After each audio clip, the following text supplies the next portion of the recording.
Salut tout le monde! On se retrouve aujourd'hui pour une vidéo un peu spéciale. Je vais vous expliquer le concept Mugiwara vs Mugiwara. En français, chapeau de paille vs chapeau de paille. Donc c'est un titre particulier. De base, ça veut juste dire ouais, il y aura un Sanji vs un Zoro, un machin et tout. Alors que pas du tout, c'est pas du tout des combats. Vous allez tout savoir dans cette vidéo explicative. Donc de là du 0. En gros, je vais l'appeler 0 cette vidéo, car c'est juste explication. Bon, on s'en fout, on va expliquer. Donc déjà, je trouve que la bannière était vraiment sympa. Franchement, le gars, il a fait une bonne truc. Je le vrai capitaine se décide ici, c'est pas mal. Parce que ce sera en vrai le titre du meilleur Mugiwara. Donc je pense que celui-là, c'est un peu le troisième trophée le plus prestigieux, quoi. Bon, c'est le dernier, entre les trois concepts que j'ai expliqués. Mais ça veut pas dire qu'il est nul, car il est super bien. Donc je vais vous expliquer très rapidement, comparé à celui d'avant, celui de Mega Draft LDC, qui était quand même long à expliquer car il y a beaucoup de règles, beaucoup. Là, il n'y en a pas beaucoup. Donc, pour vous expliquer, ce concept se passe. Il y a déjà eu des éditions avant, donc c'est un peu plus facile à l'expliquer celui-là. Donc, il y a un passage sur le Boss Rush 1, donc One Piece Unlimited Crisis 1, et un passage sur One Piece Unlimited Crisis 2, Boss Rush. Donc, il y a tout d'abord un ordre qui se passe. Par exemple, il y a Luffy, Zoro, bon, on prend l'ordre principal, Luffy, Zoro, Sanji, non, Luffy, Zoro, Nami, Usopp, Sanji, Chopper, Robin, Franky, Brook. Tu prends cet ordre-là, et dans le 2, du coup, t'échanges. Et je trouve que de mettre le 1 en premier, c'est meilleur que mettre le 2 premier, car j'avais déjà essayé de mettre le 2 en premier, mais je préfère quand même mettre le 1 en premier tout le temps, et le 2 en deuxième tout le temps. Je sais pas ce que vous en pensez, mais moi je préfère. Après, à vous de me dire si vous aimez bien la variété et tout. J'aime bien aussi, hein. Par exemple, les ordres, ils changent tout le temps. Genre, par exemple, j'ai une connerie. À une édition, on va dire le Luffy a fini premier. Deuxième, c'est Chopper. Troisième, Nami. Quatrième, Franky. Cinquième, Robin. Sixième, Zoro. Septième, Sanji. Huitième, je sais plus qui j'ai oublié, je crois Usopp. Et neuvième, Brook. Voilà. Donc on a cet ordre-là. Et derrière, t'échanges. Ce sera Brook, Usopp, Sanji, Zoro, Robin, Franky, je crois, je sais plus, Nami, Chopper et Luffy. Donc voilà, toujours au 2, t'échanges l'ordre de passage le premier. Genre du coup tu fais du 9e au premier. Normalement tu fais du premier au 9e. Voilà, donc ça c'est expliqué pour l'ordre de passage. Donc il y a des ordres de passage. Ça, c'est le concept général du concept, tout simplement. Enfin, je sais plus, enfin, je sais pas comment dire ça, mais c'est la base. En gros, t'as un perso qui débute le boss rush. Après, t'as le deuxième qui suit. En fait, chacun a son propre adversaire. Genre, par exemple, on prend encore explication du boss rush 1 et donc l'ordre de passage qu'on a donné. Par exemple, Luffy il se bat contre Spandam. Derrière, après, t'as Chopper vs. Je sais plus c'est qui le. Usopp. Après, derrière, t'as Nami vs Nami, etc., etc. Donc, à chaque fois, t'échanges un perso. À chaque fois, t'échanges. Et à la fin, le résultat final se fera par rapport aux vies restantes des persos. Voilà, c'est assez simple. Donc, si un perso meurt pendant le boss rush, c'est qu'il peut arriver. Bah donc, les écarts sont un peu remis en avant, donc ils sont plus vite. Donc, ça se trouve, ils auront 2 boss de plus.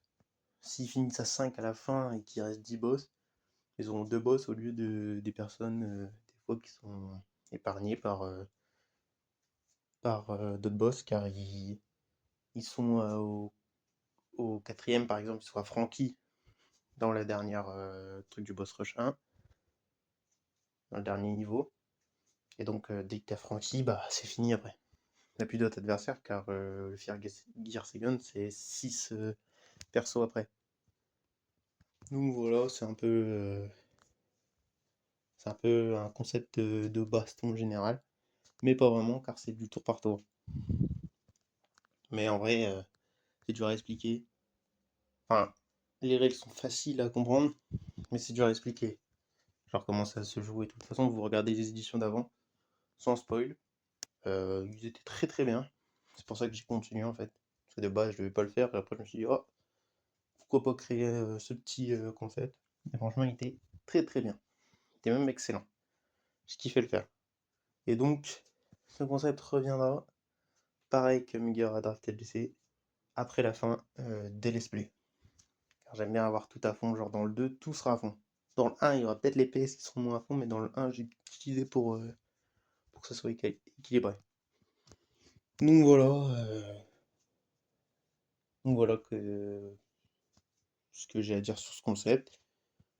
Donc, à la fin, j'ai dit, ouais, les vies des persos et tout. Donc, je vais vous montrer quelque chose. Donc là, on voit les persos. Là, pour l'instant, on dit Francky est dernier. Bon, de base, c'est pas ça, là, c'était juste une édition de Draft LDC. C'est pour ça qu'il y avait du Luffy, Francky. Donc, on va dire ça. Donc, par exemple, Chopper, euh, au début, enfin, genre à la fin, il lui reste 80 PV. Après Usopp, il lui reste 127 PV. Je dis de la merde, hein. Nami 495, Zoro 878, Luffy 955, il en a perdu vraiment un tout petit peu. Donc Luffy l'emporte sur tous. Et Franky est mort, Brook est mort. Et ça dépend genre de l'ordre de où t'es mort. Genre Brook s'il meurt en premier, bah, il finit dernier. Ça me paraît assez logique. Donc voilà, si par exemple tu peux passer de premier à dernier, seulement si t'as toutes tes vies et que tu te fais one shot, bah tu passes de premier à dernier.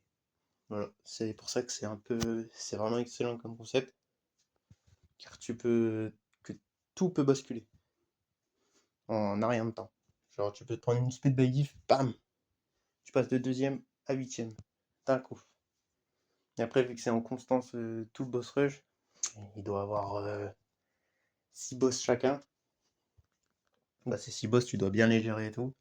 Là, tu sais pas vraiment c'est lesquels. Genre, moi, je vais pas me dire, ah ouais, c'est ce boss-là. Enfin, je veux pas aller dans le futur et dire, ah ouais, ça sera ce duo-là qui apprend Franky. Je fais de. Genre, plus le boss rush il se fait, plus je sais à quel point Franky il atteindra quel duo. Je vais pas me dire, je garde l'espèce juste pour le duo, machin. Bah, de toute façon, c'est un peu logique de garder l'espèce juste pour un duo. En tout cas, n'importe quel duo, tu gardes ta spé. Donc voilà, c'est un peu l'explication des règles. Et aussi le problème, c'était le dernier truc, c'est pour ça que je dis après les let's play. Car encore, les vies du 1, c'est 1000, donc c'est facile à améliorer, et donc c'est pas grave si t'as des PS en moins. Genre, tu te dis, je me suis dit, 2 spé chacun pour chaque perso. Voilà, comme ça, chaque perso est équilibré. Parce que de monter les PS dans le 1, c'est très compliqué. Et donc, bah, au niveau des PV, bah, vu qu'ils sont tous à 1000, bah, c'est très bien. Et par contre, dans le 2, avec mon mode compte, bah, comme vous voyez, ils n'ont pas exactement les mêmes vies. Alors, tu vois que Luffy il est largement plus que Nami à l'œil nu, ou que Robin. Il a plus que tout le monde d'ailleurs, Luffy là-dessus. Et donc, le max de PV à avoir dans le 2, c'est 3000. Donc, je vais essayer de tous les mettre 3000 PV et 1000 PS, comme ça, il n'y aura pas de équilibrage de 2 spé et tout. Ils pourront faire autant de spé qu'ils veulent, parce qu'ils auront les mêmes PS. Donc, ça sera très très équilibré et au moins, on n'aura pas besoin de faire des pourcentages, des calculs de fou et tout. Juste pour savoir combien de PV il a, genre sur 2684 et l'autre il en a 2400. Et donc il finit à 1600 l'autre, et l'autre il finit à 1800. Tu calcules le pourcentage qu'il y a entre les deux. C'est un peu un bordel pour savoir qui a le plus de PV et tout. Donc voilà, c'est un peu le concept excellent. En vrai, j'aime bien quand même ce concept. Même si je le mets dans le troisième prestigieux, hein. C'est quand même un sacré concept que j'adore faire et tout. Je pense que c'est super sympa de faire tour par tour et tout. Ça permet de jouer tous les persos aussi. Comme Megara d'un TBC, tu me diras. Mais là, vraiment, jouer tous les persos. Donc voilà. J'espère que vous kiffez cette explication. Bon, je trouve que l'explication n'est pas si ouf. Mais c'est juste pour vous mettre dans le bain, quoi, du truc. Du concept. Donc voilà. J'espère que vous avez kiffé cette vidéo. On se retrouve pour une prochaine vidéo. L'explication du dernier concept. Et après, on se retrouvera pour le let's play le lundi 31 août.